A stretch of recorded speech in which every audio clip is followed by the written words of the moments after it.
The Persona games, or at least the most recent ones, have a very predictable gameplay loop for each dungeon, where you have a deadline to complete each one, but you are free to use your time as you wish. However, that isn't always the case. There are exceptions. The one that's the most interesting as far as I'm concerned is the new dungeon that was added to Persona 4 Golden.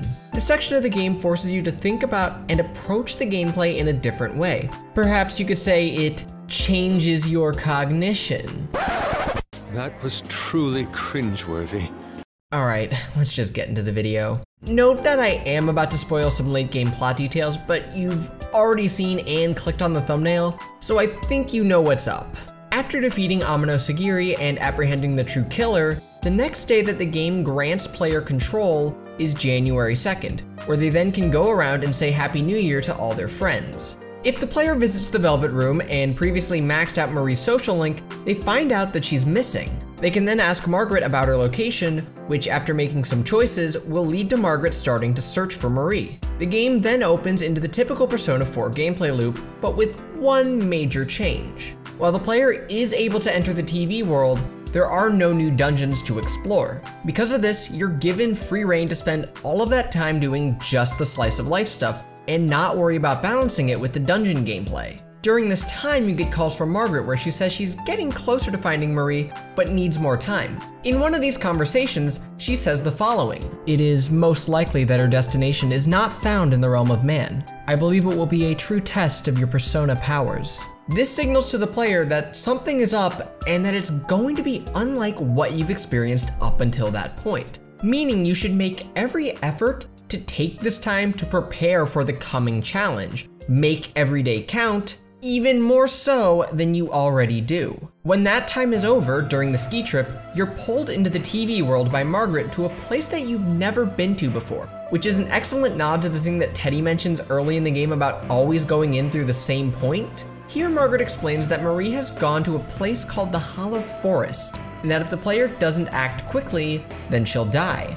On the face of it, this isn't unusual given the rules that the game has already set forth. However, what makes this different is the time frame the player has to work with. The player doesn't have a certain number of days to split between the rescue and the slice of life stuff. They have a single day. So instead of making the player manage their time between the two aspects at once, they're forced to go through one in preparation for the other. Of course, that's not the end of the differences. While you have all the time to prepare, the only thing that will be of any benefit to you during this time is your social links, as you are unable to take any items or equipment into the dungeon. Forcing the player to go in empty-handed means that the game is encouraging the player not to just make a straight beeline for the stairs, but instead to explore around and look for as many chests as possible. Of course, you need to be careful with that, as the Hollow Forest has one other really nasty trick up its sleeve. In addition to taking away all your items at the start, the dungeon also saps away half of your SP after each fight,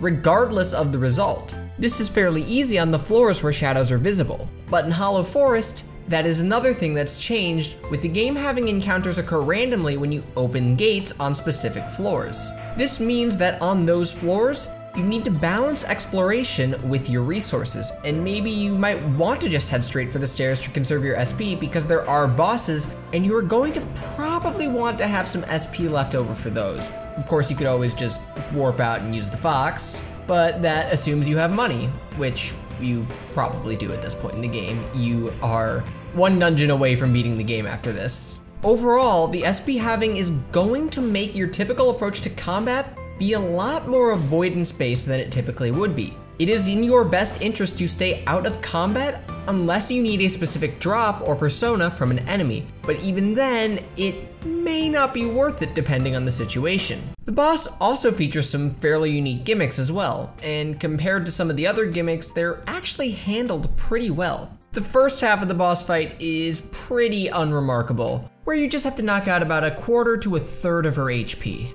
And there's nothing really special that's going on. The second half, however, in addition to having your SP, because of course it does, repels all elements. This requires you to use skills that nullify elemental resistances in order to deal damage. But wait a second, I hear you ask. Isn't it unfair to force you to rely on skills that you may not have?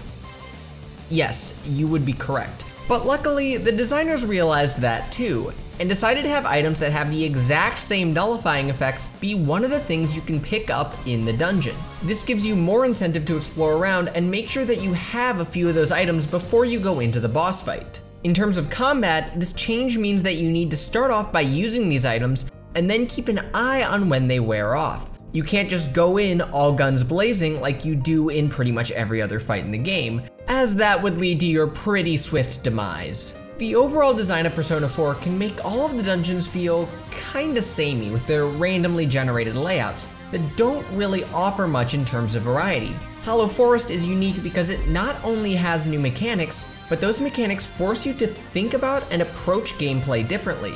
Now, if only Marie didn't feel so tacked on, it would have been so much better if she was more natural to the plot. Thankfully, Atlus learned from this and improved upon it when they made Kasumi and Maruki for Persona 5 Royal. Anyways, thanks for watching. If you're new, don't forget to subscribe and click on the bell icon so that you know when I upload my next video. Also, please remember to like and comment and all of that jazz. But until next time, guys, peace.